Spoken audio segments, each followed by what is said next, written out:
The crack of a whip sliced through the hot New Mexico air, followed by a scream that sent birds scattering from nearby trees.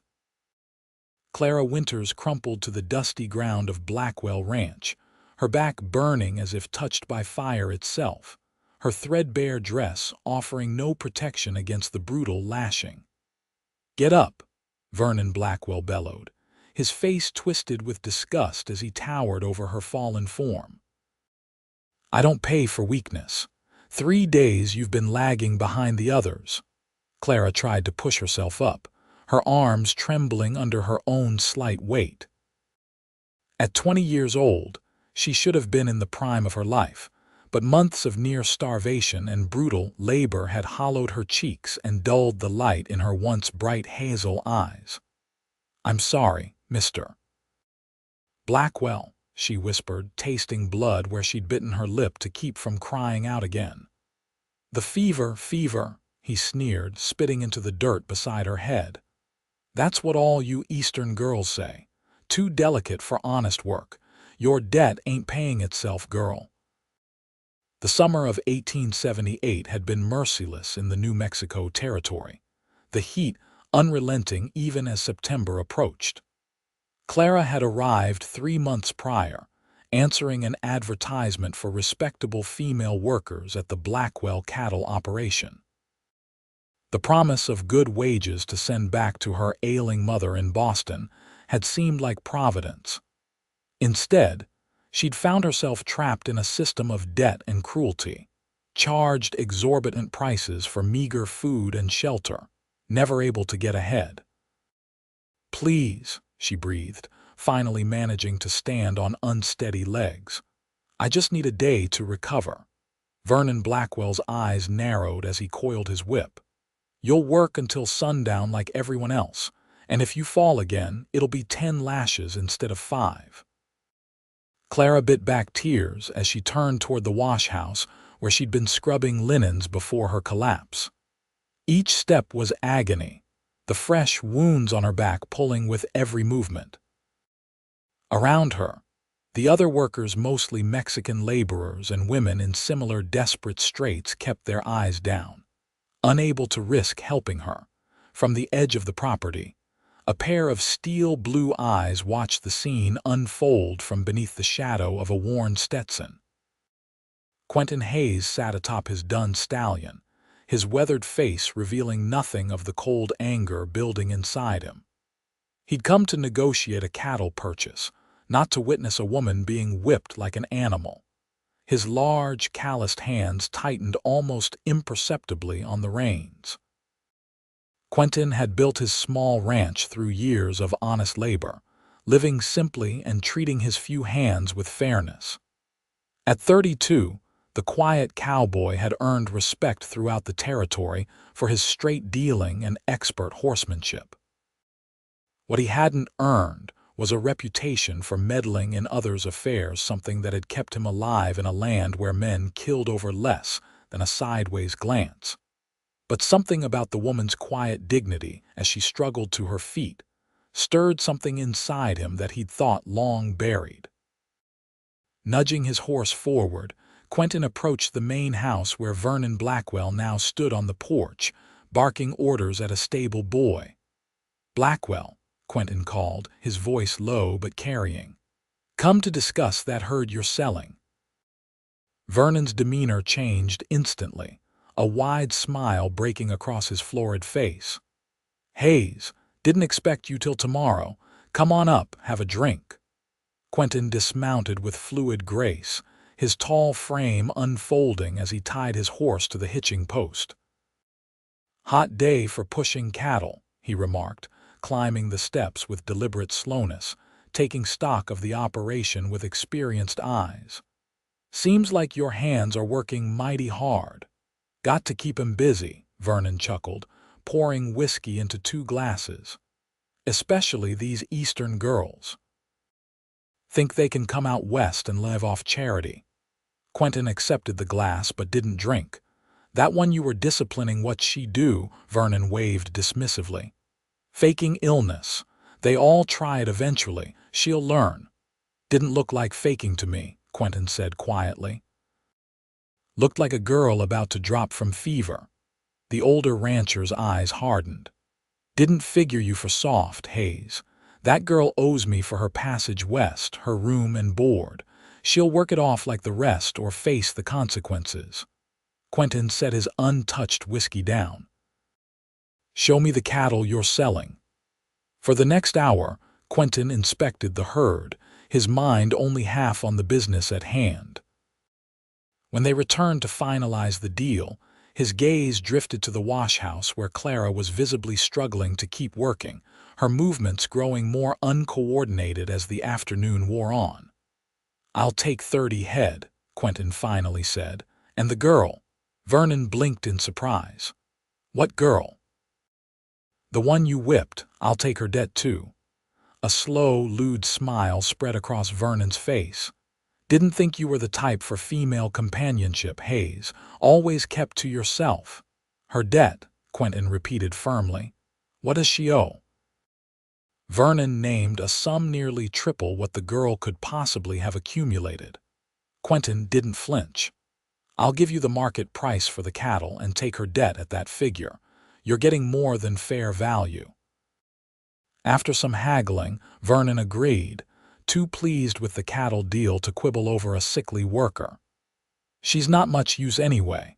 Take her before she infects the others."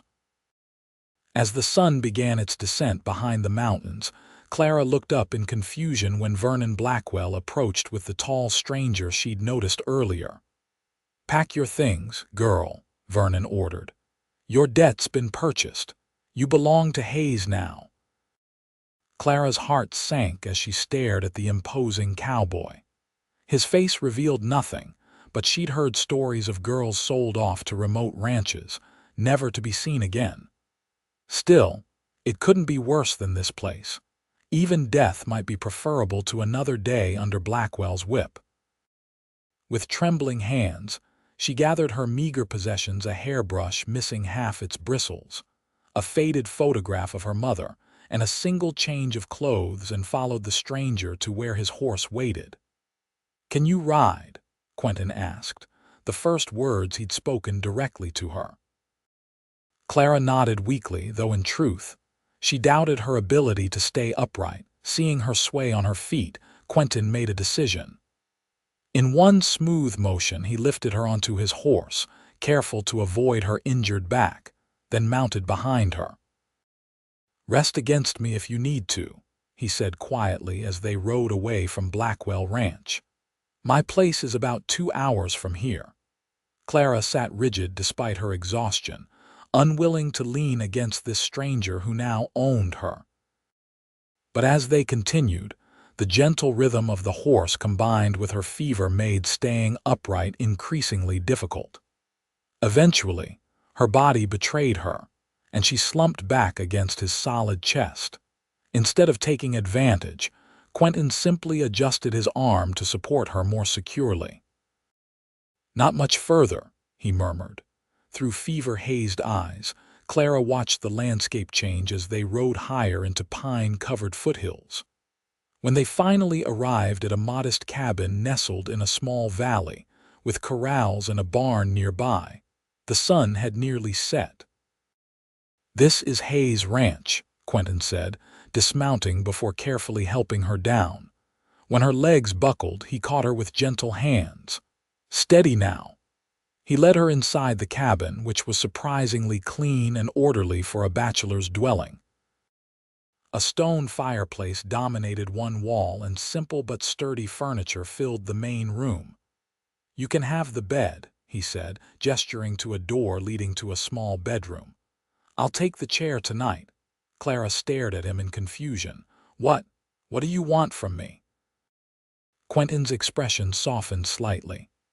"Right now, I want you to rest and get that fever down. There's clean water in the basin to wash up. I'll heat some food." Too exhausted to argue or question further, Clara retreated to the bedroom. She used the water to clean her face and hands, wincing as she tried to reach the lash marks on her back. A soft knock at the door startled her. "I have some salve for those wounds," Quentin said through the door. "And a clean shirt you can use as a nightgown." When she opened the door, he handed her the items without entering her space. "I'll leave some broth warming by the fire. Come out when you're ready or I can bring it in." Clara took the offerings with shaking hands.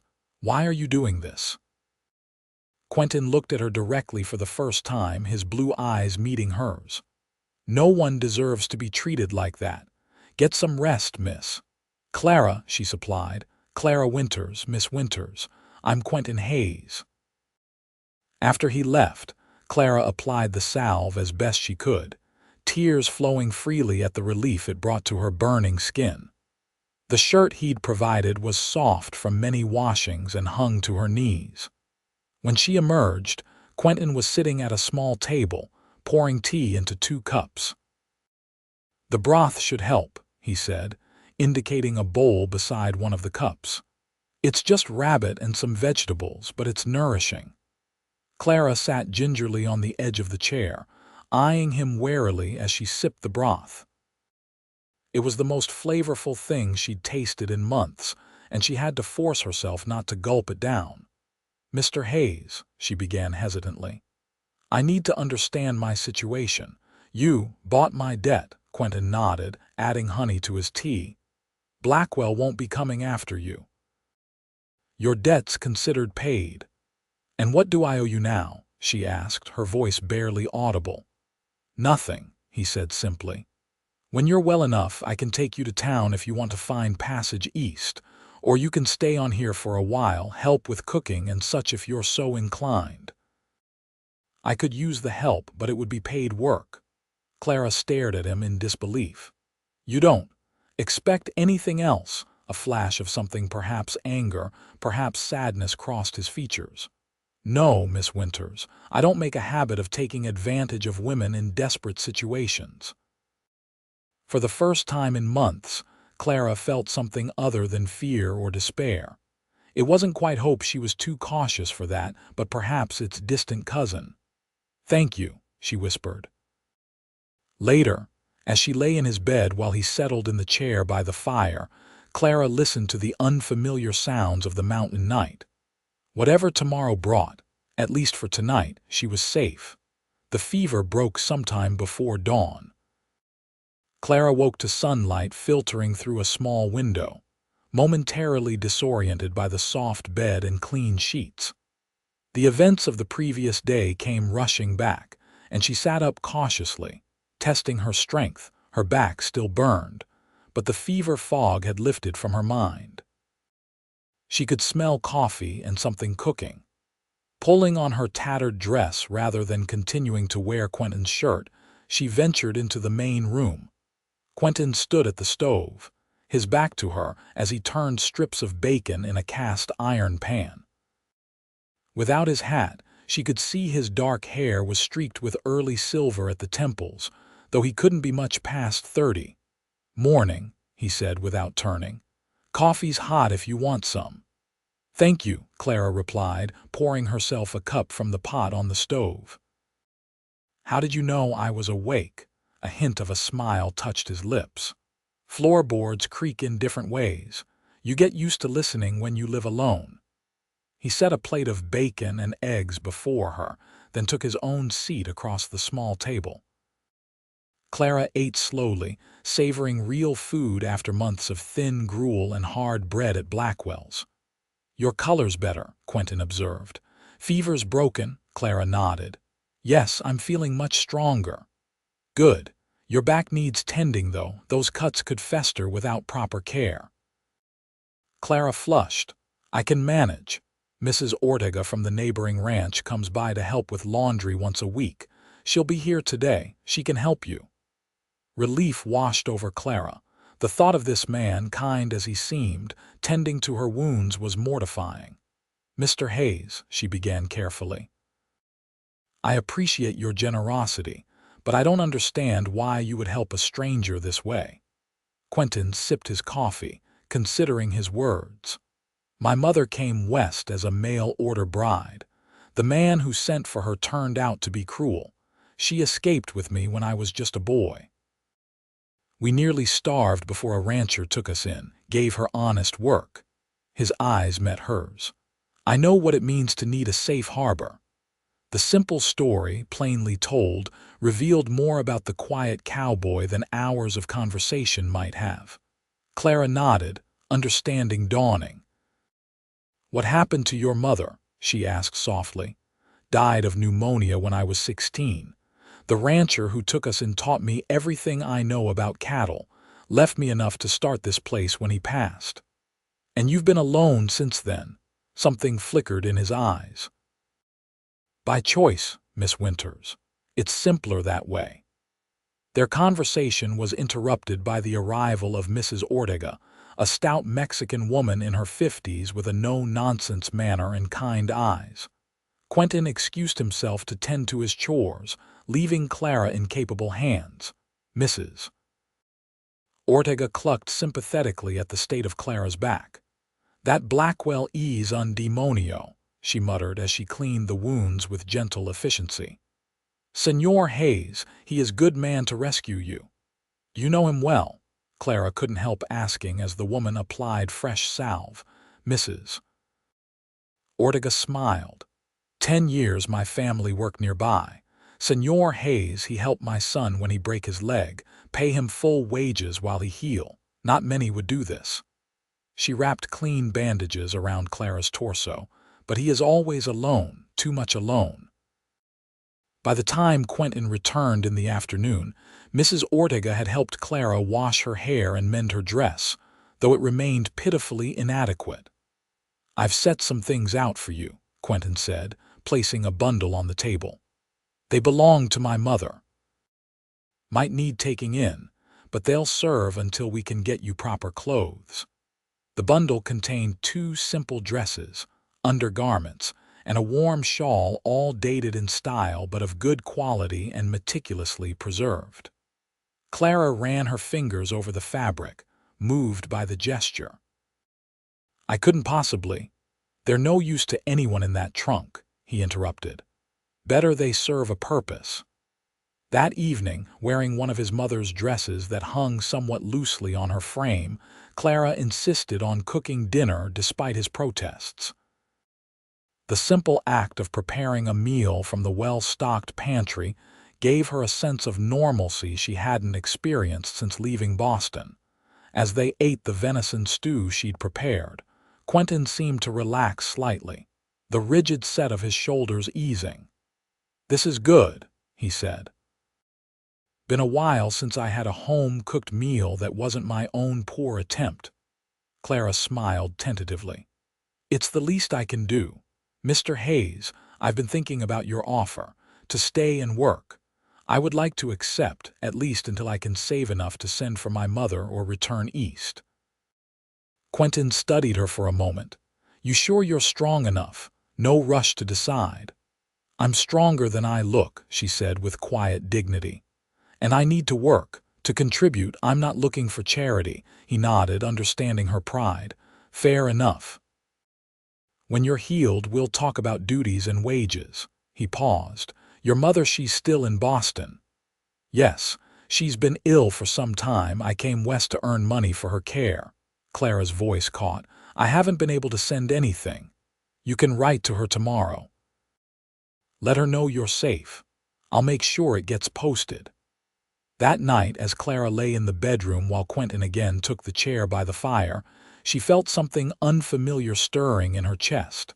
Not just gratitude, though that was certainly present, but something warmer. This quiet, solitary man had shown her more kindness in a day than she'd experienced in months. The next week passed in a gentle rhythm as Clara's strength returned. True to his word, Quentin made no demands beyond asking her to prepare meals when he returned from working with his small herd. He spent most daylight hours outside, giving her space to recover and become comfortable in his home. On her 4th day, feeling restless after being confined for so long, Clara ventured outside to explore the small ranch. The property nestled in a valley surrounded by pine-covered hills, with a clear stream running nearby. A vegetable garden, somewhat neglected but still productive, grew behind the cabin, As she knelt to pull weeds from around the tomato plants, she heard hoofbeats approaching. Looking up, she saw Quentin returning earlier than usual, leading a pretty bay mare behind his stallion. "Thought you might like to get some air," he explained, dismounting. "This is Penny. She's gentle, good for someone still getting their strength back." Clara approached the mare cautiously. "She's beautiful, but I'm not much of a rider." "Everyone in these parts needs to ride," Quentin said matter-of-factly. "I can teach you if you're willing." The next morning, after changing Clara's bandages, a task she could now manage herself with improving dexterity, Quentin gave her her first riding lesson.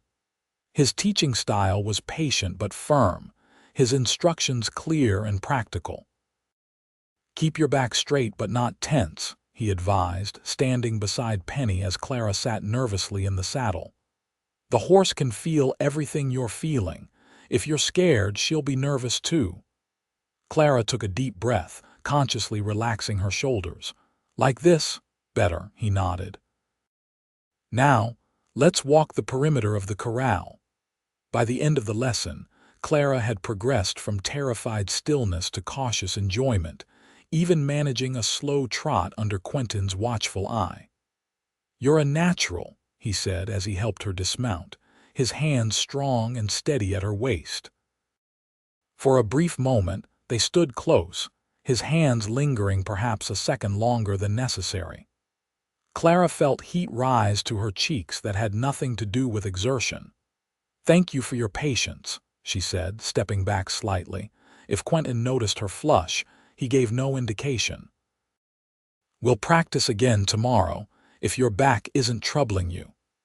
Daily riding lessons became part of their routine, along with Clara taking over the cooking and gradually assuming other household duties as her strength returned. The neglected garden flourished under her care, and she found unexpected pleasure in the domestic tasks that had once seemed like burdens in her Boston home. At night, they would sometimes sit by the fire, Clara mending clothes or reading one of the few books Quentin owned, while he cleaned tack or worked on simple wood carvings, a hobby she discovered he pursued with the same quiet concentration he brought to all tasks. They spoke little during these evenings, but the silence was companionable rather than awkward. Occasionally, Clara would glance up to find Quentin watching her with an unreadable expression that made her heart beat faster. 2 weeks after her arrival, Quentin announced he needed to ride into town for supplies. "I'd like to come," Clara said immediately. "If that's all right." Quentin seemed hesitant. "It's a long ride and town can be rough."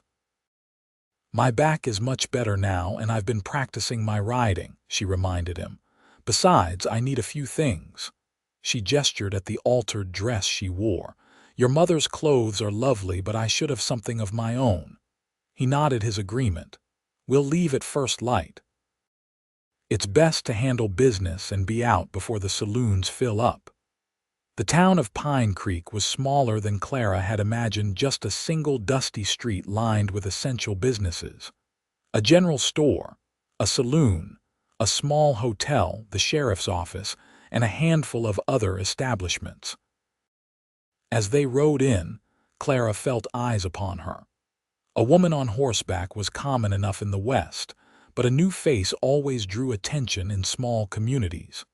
She sat straighter in the saddle, conscious of how she appeared next to the respected rancher. At the general store, Clara selected fabric, thread, and other necessities while Quentin arranged for his larger supplies to be delivered to the ranch. The storekeeper's wife, a friendly woman named Mrs. Fletcher, helped Clara choose appropriate materials. "You staying out at Hayes Ranch long?" the woman asked with poorly disguised curiosity. "I'm working for Mr. Hayes," Clara replied carefully. "As his housekeeper." Mrs. Fletcher's eyebrows rose. "First I've heard of Quentin Hayes hiring help for the house. Man's been keeping to himself since he started that ranch." Clara made no response beyond a polite smile, unwilling to feed the woman's obvious hunger for gossip. As they left the store, Quentin touched her elbow lightly. "I need to see the blacksmith about some work. Why don't you wait at the cafe there? Get yourself something to eat." Clara nodded, feeling oddly bereft as he walked away. In just 2 weeks, she'd grown accustomed to his steady presence. The cafe was nearly empty at mid-morning, with only an elderly man reading a newspaper in the corner. Clara ordered coffee and a slice of pie, savoring the different flavors after weeks of her own cooking. She was nearly finished when the door opened, admitting 3 roughly dressed men who fell silent upon seeing her. Their eyes, reddened from drink despite the early hour, fixed on her with predatory interest. "Well, what have we here?" the tallest one said, approaching her table. "New face in town. Pretty one, too." Clara kept her eyes on her plate. "Excuse me, I was just leaving." "No rush, darlin'," another said, blocking her path as she tried to stand. "We're just being neighborly." The lady said she was leaving. The quiet voice from the doorway drew everyone's attention. Quentin stood there, his posture relaxed but his eyes hard as flint.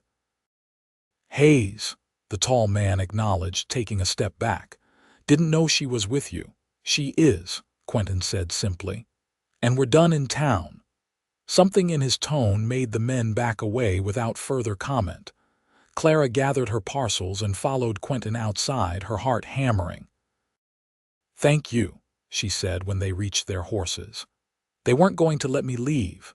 Quentin's expression was grim as he helped her mount. "Men like that are why I was hesitant to bring you. Small towns have long memories for scandal, but short ones for bad behavior." They rode in silence for a while, Clara processing the encounter and Quentin lost in his own thoughts. "Is that why you live so far from town?" she eventually asked. "To avoid people like that," he considered her question seriously. "Partly. I prefer the quiet. And animals are more straightforward than people." "Don't you get lonely?" The question seemed to surprise him. "Been alone most of my life. Got used to it." "There's a difference between being alone and being lonely," Clara said softly. Quentin glanced at her, something vulnerable flickering briefly in his eyes before his expression composed itself again. "Maybe so." That evening, as Clara prepared dinner, she found herself watching Quentin as he sat at the table cleaning his revolver, a task he performed with methodical precision. His hands, large and calloused from years of ranch work, moved with surprising delicacy over the weapon's mechanisms. "Have you ever had to use that?" she asked. "Against a person, I mean." Quentin's hands stilled momentarily. "Twice. Once to stop a rustler from shooting my neighbor. Once to defend myself from a drunk who took offense to something I never said." His voice was matter of fact, but Clara sensed the weight behind his words. "I'm sorry. That must have been difficult." He reassembled the gun with swift, practiced movements. "It's the way of things out here sometimes. Laws spread thin. Man has to stand his ground." Clara returned to stirring the stew, reflecting on the contradictions of this man who could be so gentle with an injured woman yet carried the weight of having taken lives. "You're different than I expected," she admitted. "How so?" She turned to face him. "When Mr. Blackwell said you'd bought my debt, I thought, well, I've heard stories about women in my position." Quentin's jaw tightened. "Blackwell would think that way. He sees people as property. But you don't." "No," he holstered the cleaned weapon. "My mother taught me better, even in the worst times." Clara served the stew, setting a plate before him. "Tell me about her, your mother." Something in Quentin softened as he spoke of Elizabeth Hayes, her determination to make a life for them after escaping her abusive husband. Her insistence that Quentin learn to read and write even when they barely had food. Her gentle strength that never hardened into bitterness despite their hardships. "She sounds remarkable," Clara said when he finished. "You must miss her terribly." "Every day," he acknowledged. "But she'd be pleased with what I've built here. She always wanted me to have land of my own. She'd be proud of the man you've become, Clara said impulsively, then flushed at her own boldness. Quentin looked at her with an expression she couldn't quite read. What about your mother? You've hardly spoken of her. Clara's fingers twisted in her lap. She was a music teacher before she fell ill. My father died when I was young, so she raised me alone. She taught piano to support us. A sad smile crossed her face. She wanted me to marry well, to have security she never had. Instead, I'm the one who left, seeking fortune that never materialized. You were trying to help her, Quentin said quietly. That shows character. I failed her, Clara whispered. I haven't sent a penny home, and she must be worried sick without word from me. Your letter should have reached her by now, he reminded her, and you're earning wages here. You can send money with my next supply order. The simple practicality of his solution eased some of her distress. You're right, thank you. As October arrived, bringing cooler temperatures and spectacular color to the aspen groves on the hillsides, Clara found herself settling into life at Hayes Ranch with unexpected contentment. Her back had healed, leaving only faint scars that Mrs. Ortega assured her would fade with time. She had sewn herself 2 new dresses from the fabric purchased in town, and had grown confident enough on horseback to accompany Quentin on short rides around the property. One crisp morning, as frost glittered on the grass, Quentin approached her as she hung laundry to dry in the bright sunshine. Need to check the north pasture fence before winter sets in, he said.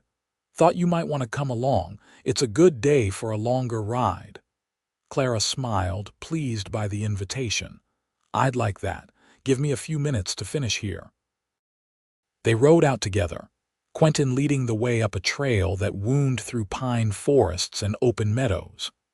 Clara had grown to love these mountains, so different from the crowded streets of Boston, with their vast skies and the sweet scent of pine on the breeze. It's beautiful here, she said as they paused at the top of a rise, looking out over the valley where the ranch nestled below. So peaceful, Quentin nodded, his eyes scanning the landscape with proprietorial satisfaction. Winter's harsh, but worth it for days like this. They continued to the north pasture, where Quentin dismounted to inspect and repair sections of fence while Clara held the horses. Watching him work, his movements efficient, his focus complete, she felt a familiar warmth spreading through her chest. It happened more and more often lately, this awareness of him not just as her employer or rescuer, but as a man. That should hold through the snow, he said finally, remounting his horse. Let's head back. There's a shortcut through that grove. As they rode through a stand of golden aspen trees, their leaves quivering in the gentle breeze, Clara's mare suddenly shied at a scurrying ground squirrel. Unprepared for the sharp movement, Clara lost her balance and tumbled from the saddle with a startled cry. Quentin was beside her in an instant, dismounting in one fluid motion. Clara, are you hurt? It was the first time he'd called her by her given name, she realized distantly as she tried to catch her breath. Just winded, she managed. His hands were gentle as he helped her sit up, checking for injuries. Anything broken? She shook her head, mortified by her fall after weeks of improving her riding skills. Only my pride. Relief replaced concern on his face, and unexpectedly, he chuckled a warm, rich sound she'd never heard from him before. Pride heals quicker than bones. The rare smile transformed his features, softening the habitual gravity that marked his expression. Clara found herself staring, transfixed by the change. Quentin seemed to become aware of their proximity at the same moment she did. His smile faded, but his eyes remained on hers, something unspoken passing between them. For a heartbeat, Clara thought he might kiss her. Her breath caught at the possibility, her lips parting slightly in unconscious invitation. Instead, he cleared his throat and helped her to her feet, his touch carefully impersonal. "Can you ride?" he asked, his voice rougher than usual. "Yes," she said, trying to hide her confusion and disappointment. "I'm fine, truly." The ride back to the ranch was quiet, the easy companionship of the morning replaced by a tension Clara didn't know how to break. She replayed the moment in the aspen grove, wondering if she'd imagined the look in his eyes or if he'd truly considered kissing her. And if he had, why had he stopped? That evening, as Clara prepared dinner, the silence between them grew uncomfortable for the first time since her arrival. Quentin sat at the table mending a bridle, his attention focused so intently on the task that it seemed deliberate. "Mr. Hayes," she began hesitantly. "Quentin," he corrected without looking up. "After 6 weeks, I think you can use my given name." "Quentin," she tried again, the name feeling intimate on her tongue. "Have I done something to upset you?" His hand stilled. "No, why would you think that? You've hardly spoken since my fall this morning." He set the bridle aside, finally meeting her eyes. "Just thinking is all." "About what?" He seemed to weigh his response carefully. "About what happens when winter comes." Clara's heart sank. Was he planning to send her away? "I don't understand. Trail to town gets difficult with snow, sometimes impassable for weeks." He gestured toward the window where the first stars were appearing in the darkening sky. "Gets isolated up here. Might not be what you're used to, are you? Asking me to leave before the snow comes?" she asked, struggling to keep her voice steady. Surprise flashed across his face. "No. Just making sure you understand what you're in for if you stay." Relief washed over her.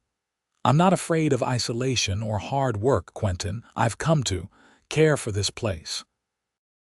The way his eyes searched her face made her wonder if he heard what she hadn't quite said, that it wasn't just the place she'd come to care for. "Good," he said simply. "Because I've come to rely on you being here." It wasn't a declaration of feeling, not really, but something in his tone made Clara's heart beat faster. She turned back to the stove to hide the flush creeping up her neck, a small smile playing at her lips. As October gave way to November, the first snowfall dusted the mountains. The ranch settled into winter preparations, stacking firewood, smoking meat, preserving the last of the garden's harvest. Clara threw herself into these tasks with enthusiasm, learning from Quentin and occasionally Mrs. Ortega, who visited less frequently as the weather grew colder. One evening, as wind howled outside and snow fell in earnest, Clara sat by the fire darning socks while Quentin read one of his few books. The domesticity of the scene struck her suddenly, how comfortable they had become in each other's presence. How natural it felt to share this space with him. "What are you smiling about?" Quentin asked, looking up from his book. Clara hadn't realized she was smiling. "I was just thinking how different this is from what I expected when I came west. I thought I'd be sending money home by now, perhaps working in a respectable establishment in a growing town." "Disappointed?" he asked, his expression carefully neutral. "No," she said truthfully. "Despite everything that happened at Blackwell's, I'm glad I came. I wouldn't have met you otherwise." The simple honesty of her statement hung in the air between them. Quentin set his book aside, his eyes never leaving her face. "Clara," he began, then paused as if unsure how to continue. The moment was interrupted by a sudden pounding on the door. They both started at the unexpected sound. Visitors were rare even in good weather, and in a snowstorm nearly unheard of. Quentin rose quickly, one hand moving to the revolver at his hip as he approached the door cautiously. "Who's there?" he called. "Jorge Ortega," came the muffled reply. "Senor Hayes, please, my wife sent me." Quentin opened the door to reveal Mrs. Ortega's husband, snow-covered and shivering.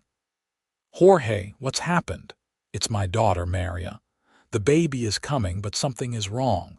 The midwife is with another birth in town. My wife remembers the señorita. He looked desperately at Clara, said she had some medical knowledge. Clara stepped forward. I helped my mother nurse the sick in our neighborhood, but I'm not a midwife, Mr. Ortega. Please, the man begged. My wife says the baby is turned wrong. Maria is in such pain.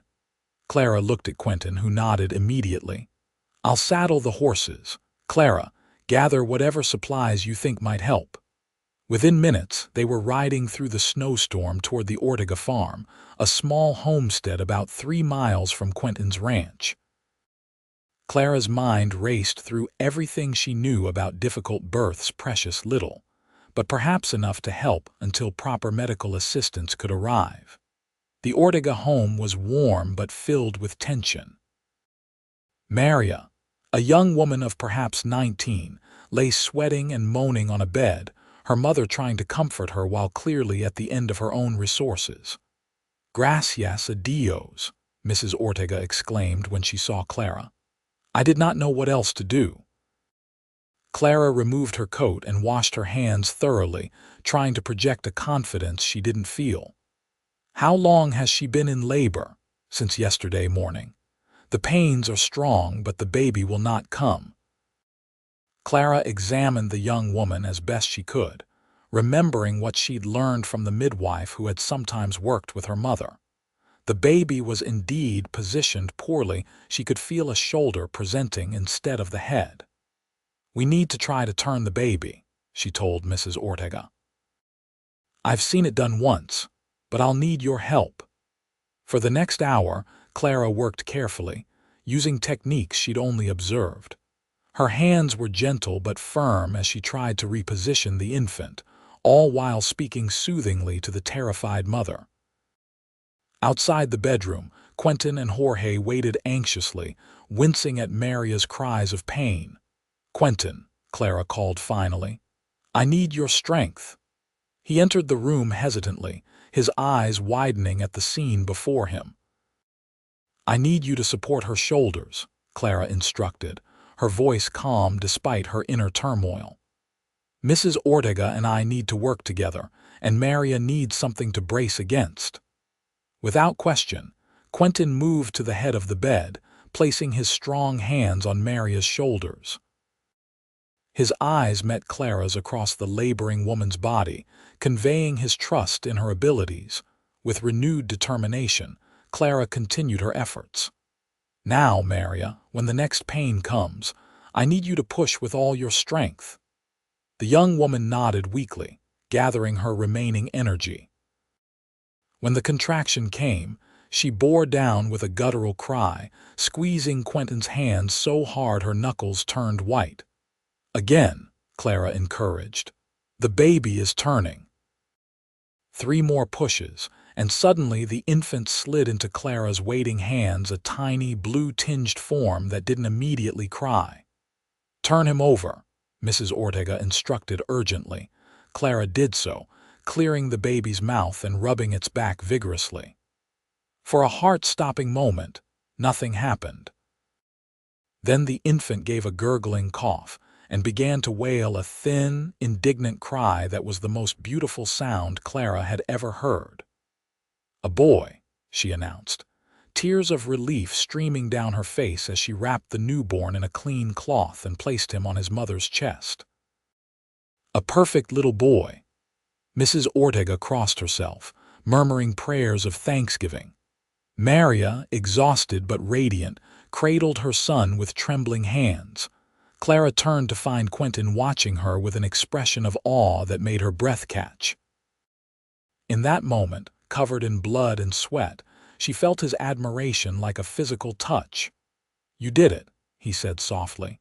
We did it, she corrected, including everyone in the room with her glance. It was God's mercy, not my skill, after ensuring mother and baby were stable and helping Mrs. Ortega clean up, Clara finally allowed herself to acknowledge her exhaustion. Her hands shook as she washed them in the basin. You need rest, Quentin said, coming to stand beside her. It's still snowing heavily.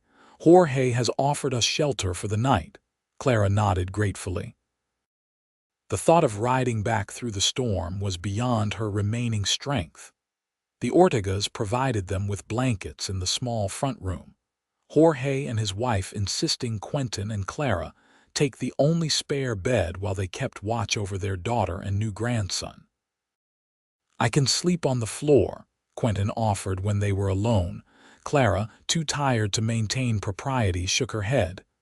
"The bed is big enough for both of us. I trust you, Quentin." In the dim light of a single candle, they lay side by side, not touching but acutely aware of each other's presence. Clara's mind replayed the night's events, still hardly believing the successful outcome. "I was terrified," she admitted in a whisper. "I knew so little and her life was in my hands." "You didn't show it," Quentin replied, his voice equally soft. "You were magnificent, Clara." She turned her head to find him watching her, his blue eyes reflecting the candlelight. "Thank you for believing I could do it." "I'm beginning to think you can do anything you set your mind to," he said.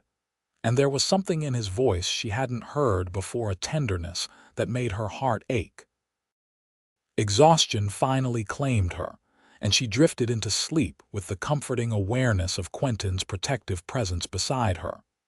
They returned to Hayes Ranch the next morning under clearing skies, the landscape transformed into a glittering white expanse. Clara rode in silence, still processing the profound experience of helping bring a new life into the world. As they approached the cabin, Quentin cleared his throat. "What you did last night, not many would have had the courage." Clara shook her head. "I had no choice. She needed help." "There's always a choice," he countered. "Most would have said it wasn't their concern, or that they didn't know enough to try." "As you had a choice when you saw me at Blackwell's," she said quietly. He met her gaze. "Some choices aren't really choices at all when you know what's right." The days following the birth at the Ortegas brought a shift in Clara and Quentin's relationship, subtle but undeniable. There were lingering glances across the dinner table, fingers brushing when passing objects, conversations that stretched later into the evening. Neither spoke openly of these changes, as if naming them might somehow break the delicate new understanding between them. But Clara felt it in the way Quentin's eyes followed her movements, in the way he found reasons to be near the house when before he would have worked from dawn till dusk with the cattle. A week after the birth, Jorge Ortega arrived with a gift, a handsome calf from his small herd. "For the señorita," he explained as Quentin helped him unload the animal from a small cart. "Maria says her son would not be here without her skill. We can never repay such a debt, but we offer this as a beginning." Clara, touched beyond words, tried to refuse such a valuable gift, but Jorge was insistent. "It is yours to start your own herd if you wish." After he left, Clara stood at the corral fence watching the calf explore its new surroundings.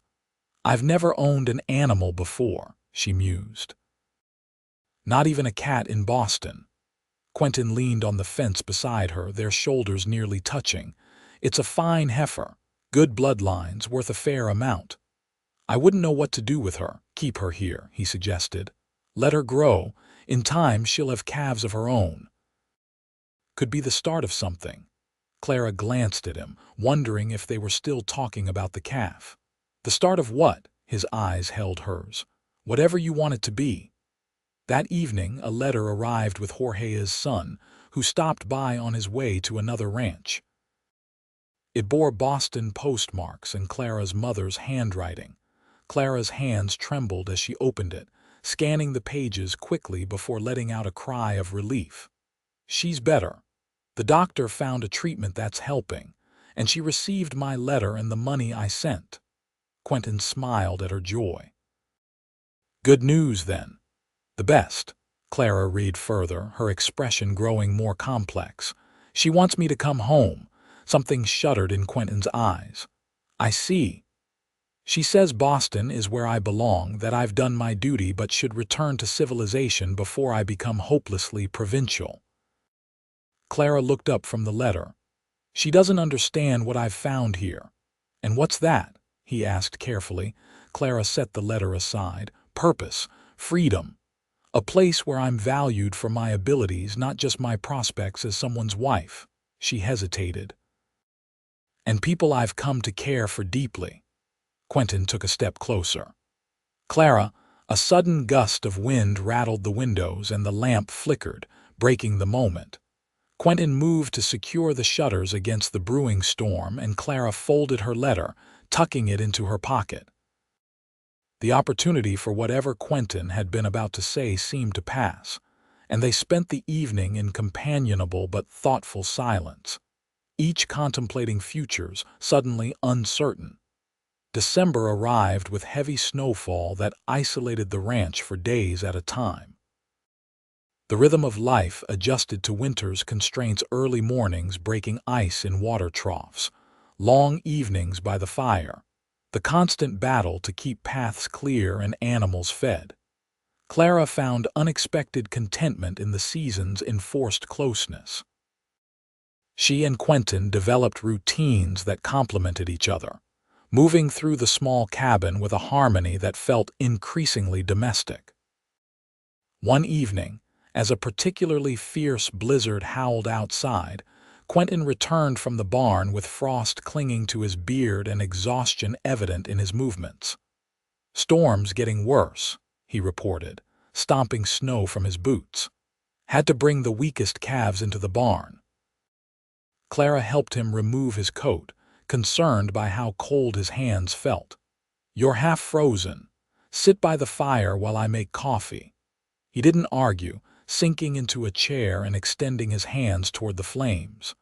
Clara brought him coffee laced with whiskey, then knelt to remove his boots.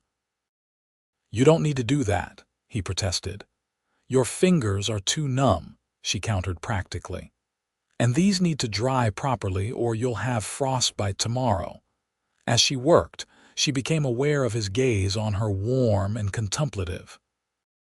When she looked up, something in his expression made her pulse quicken. "What?" she asked. "Just thinking that I haven't had anyone care for me like this since my mother died," he admitted. "It's nice." Clara set his boots near the fire to dry. "Everyone deserves to be cared for, Quentin." "Even solitary cowboys?" he asked with the hint of a smile. "Especially them," she replied softly. "They're usually the ones who need it most but ask for it least." She rose to check on the stew simmering on the stove, aware of his eyes following her.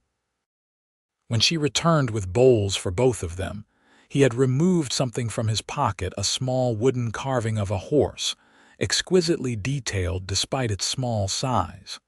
"Made this for you," he said, holding it out. "Been working on it for a while." Clara took the carving, turning it in her hands to admire the craftsmanship. "It's beautiful. It looks like Penny," he nodded. "Thought you might like a reminder of your first horse, whatever you decide about going back east." The mention of her potential departure hung between them. Clara set the carving carefully on the table. "I've been thinking about that," she said slowly. "About what I wrote to my mother." Quentin waited, his expression carefully neutral. "I told her I wasn't coming back to Boston," Clara continued, "at least not permanently. I explained that I've found work that satisfies me, people who value me. I asked her to consider coming west when she's strong enough to travel." Hope flickered across his features. "And if she refuses, then I'll visit her when I can," Clara said firmly. "But my place is here now." The words hung in the air, heavy with implication. Quentin set his bowl aside, his eyes never leaving her face. "Here at the ranch or here in the territory?" he asked, his voice rough. Clara took a deep breath. "That depends." "On what?" "On whether my employer still needs a housekeeper," she said carefully. "Or if, perhaps, he might consider a different arrangement." Quentin stood slowly, moving to stand before her. "What kind of arrangement did you have in mind, Miss Winters?" Despite the formality of his words, his tone was intimate, sending a shiver through her that had nothing to do with the cold. One that wouldn't require me to sleep in the spare room, she said boldly, her heart pounding. Or you on that uncomfortable chair. His eyes darkened. Clara, if you're suggesting what I think you are, I'm suggesting, she interrupted, stepping closer to him, that I've fallen in love with you, Quentin Hayes, and I hope that you might feel something for me too. For a moment, he remained perfectly still, and Clara feared she'd misread everything. Then his hand came up to cup her cheek, his touch infinitely gentle. Something, he echoed, his voice a low rumble. Clara, I've been fighting how I feel about you since the day you started getting better. Telling myself it wasn't right to think of you that way when you were dependent on me, that you'd be leaving come spring anyway. And now, she whispered, now I'm wondering if I'm still dreaming by the fire, he said with a trace of wonder, because I never thought I'd hear those words from you. It's not a dream, she assured him, reaching up to touch his face in return. I love you. I want to stay.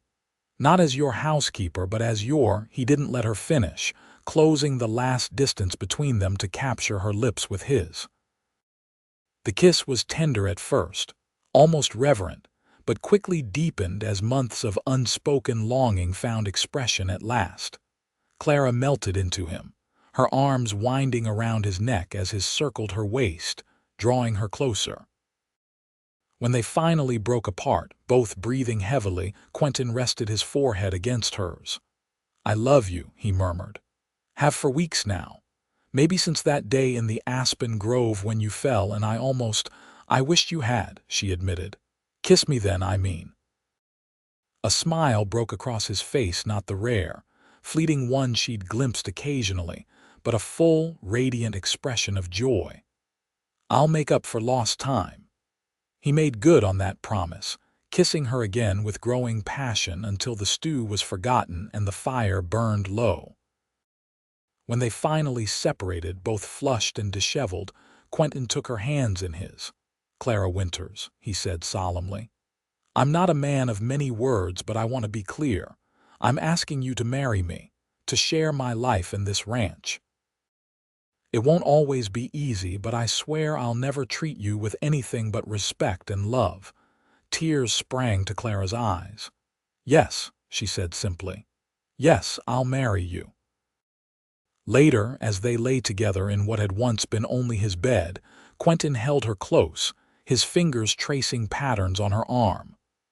I never thought I'd find this, he confessed into the darkness. After years alone, I'd convinced myself it wasn't meant for me. Clara kissed his chest, over his heart. Sometimes the things we need most find us when we're not looking for them.